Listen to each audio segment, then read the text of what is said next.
Всем салют! Думаю, что ни одного меня поражает способность одной команды из сезона в сезон находиться в топе своей конференции, да и лиги в целом, подписывать и улучшать новых игроков как нападения, так и защиты, и также грамотно организовывать вратарский бастион. Только вот, несмотря на это, уже 12 лет Кубок Стэнли не видел их имен. Где же кроется причина неудач в играх на вылет? Что необходимо поменять, чтобы вновь поднять заветную чашу над головой? Держитесь крепче, ведь сегодня у нас на обзоре Бостон Бруинс. А перед началом разбора попрошу вас подписаться на канал и поставить лайк. Так мы сможем создавать контент еще усерднее. Спасибо. И продолжаем. Начнем мы, пожалуй, с предыстории бостонской команды. Свой дебют в НХЛ как полноценная команда Мишки совершили в далеком сезоне 1924 года. На момент дебюта они были первым клубом именно из Америки. Генеральным менеджером и тренером команды стал тот самый Арт Росс. Его именем назван приз, вручаемый лучшему бомбардиру НХЛ по итогам регулярки, с которым владелец Бруинс, миллионер Чарльз Адамс, познакомился во время своего вояжа в Канаду в поисках игроков. Первый сезон, как и блин, у Бостона получился комом. Последнее место в лиге при всего 12 набранных очках в 30 играх. Дальше, сменяя одно десятилетие на другое, бостонские медведи показывали то очень стабильную, то совсем никудышную игру. Кубок они брали в сезоне 1928-29. Затем через декаду в сезоне 1938-39. Следующий после этого сезон 40-41 вновь оказался победным. Как говорится, затишье перед бурей, которая оставила Бостон без кубка на долгие 30 лет. После такой продолжительной засухи последовал адреналиновый укол в виде Синдена, Бобби Ора и Фила Эспозито, которые помогли взять Мишкам свой и четвертый, и пятый Стэнли в сезонах 1969-70 и 1971-72. Дальше же очередной застой длительностью в 40 лет. Теперь мы плавно подошли к долгожданному кубковому сезону 2010-2011 и на нем остановимся поподробнее. Сезон прошел без громких неожиданностей. Президентский кубок взял Ванкувер, который в итоге дошел до финала Кубка Стэнли, где и был остановлен Бостоном, для чего ему понадобились все 7 матчей. Обе команды были хороши на всех промежуточных отсеках сезона и избежали серьезных спадов. Бруинс выиграли уже несуществующий северо-восточный дивизион, гарантировав благоприятную сетку. Чемпионская команда была, по сути, сформирована еще в межсезонье, и коренных изменений в состав сам сезон не принес. Основной вклад в успех внес костяк в лице Сдэна Хары, Дэвида Крейчи и Милана Лючича. Хотя и новички тоже поучаствовали. Подписанный в межсезонье Нейтан Хортон набрал 17 очков в плей-офф, а проводивший свой первый сезон в лиге Брэд Маршан забросил в нем 11 шайб. Главным героем плей-офф стал голкипер Бруинс Тим Томас. Он уже в регулярном чемпионате имел больше всего побед и выиграл трофей Кона Смайта как самый ценный игрок плей-офф. Следующий хоккейный год медведи во главе с Патрисом Бержероном, молодым Тайлером Сегином и гигантом Сдэной Харой провели стабильно хорошо, финишировав регулярку на втором месте в Восточной конференции при 49 победах. Однако ниточка Ариадны, которая ведет порой самые неожиданные команды к кубку, в этот раз, да и на следующие 12 лет, Бостону не помогала. Они не справились в первом раунде с Вашингтоном.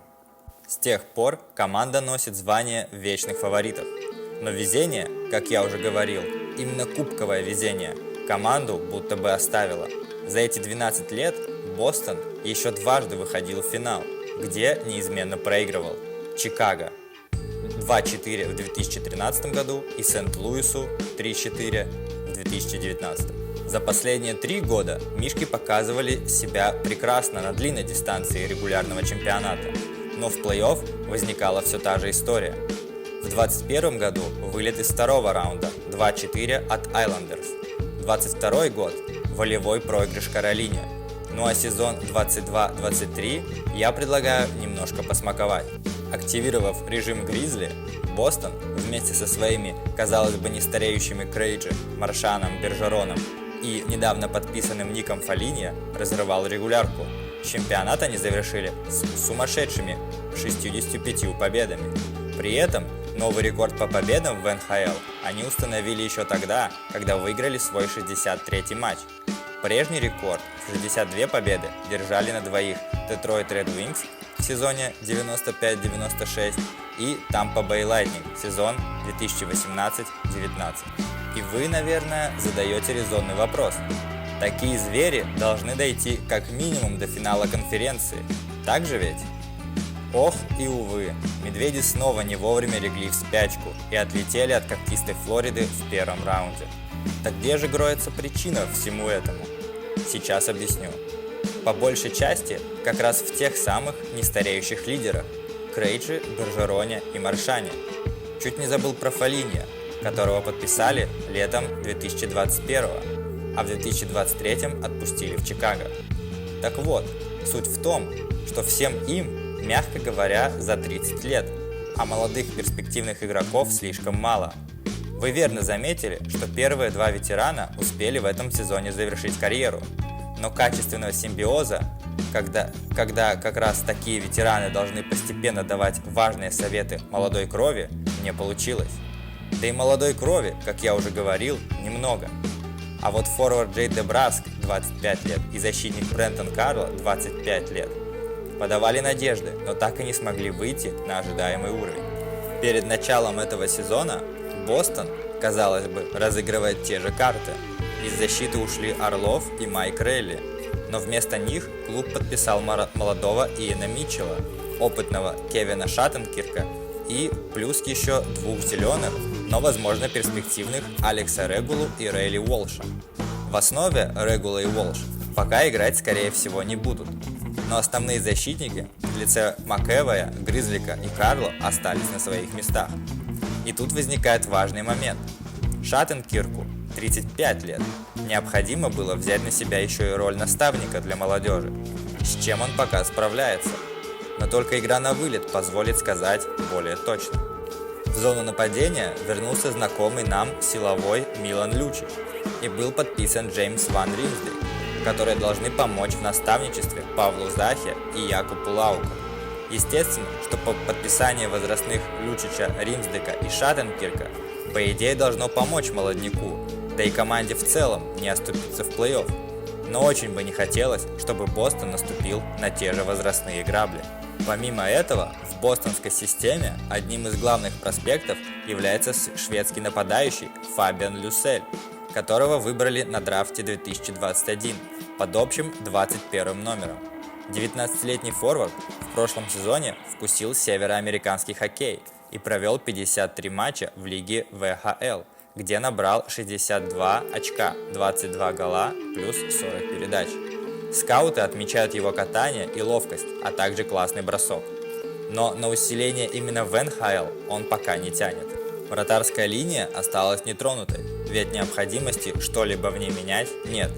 Линус Ульмарк, коэффициент надежности 2,72 при 91% отраженных бросков, и молодой горячий Джереми Суэйман, коэффициент 2,40 при 92% отраженных бросков, слаженно делят роль первого номера.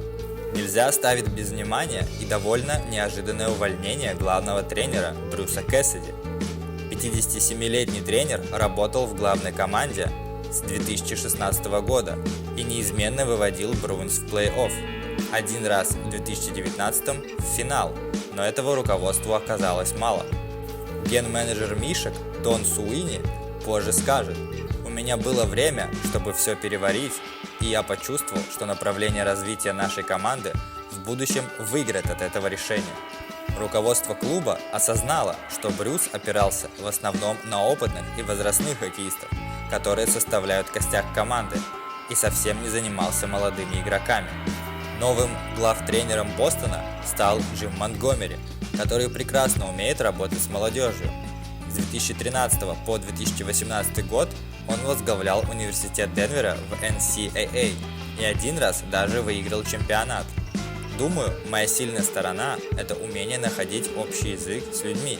Молодые игроки – та прослойка из 24-28-летних, которая невероятно важна.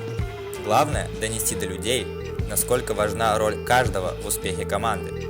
Так про себя скажет Монтгомери после назначения в Бостон. У Джима будет много работы как раз с той самой прослойкой игроков 24-28 лет. Нужно сделать из Трента Фредерика, 24 года, хоккеиста, влияющего на результат, а не только задирающего звезд во время матчей. А также вдохнуть жизнь в таких игроков, как Якуб Сборил, 25 лет, Джек Студничка, 23 года и, например, Якуб Лаука, 22 года. Подводя итоги, мы видим, что на данный момент в регулярном чемпионате Bruins чувствуют себя комфортно. Они лидируют на Востоке, имея 33 победы в активе. Но то самое время, когда перестают бриться бороды и права на ошибку практически нет, быстро приближается. И это будет настоящей проверкой для Бостона. Ну а мы, дорогие подписчики, вместе с вами будем ждать начала плей-офф и надеяться, что клуб сможет нас удивить. Что ж, таким получился наш обзор на бостонских косолапов. Пишите в комментарии свои версии их кубковой засухи. Ставьте лайк, если видео вам понравилось, и подписывайтесь. Всем больше хоккея и до скорого. Но это их выбор, и я не могу на них их осуждать. Ну хотя осуждаю.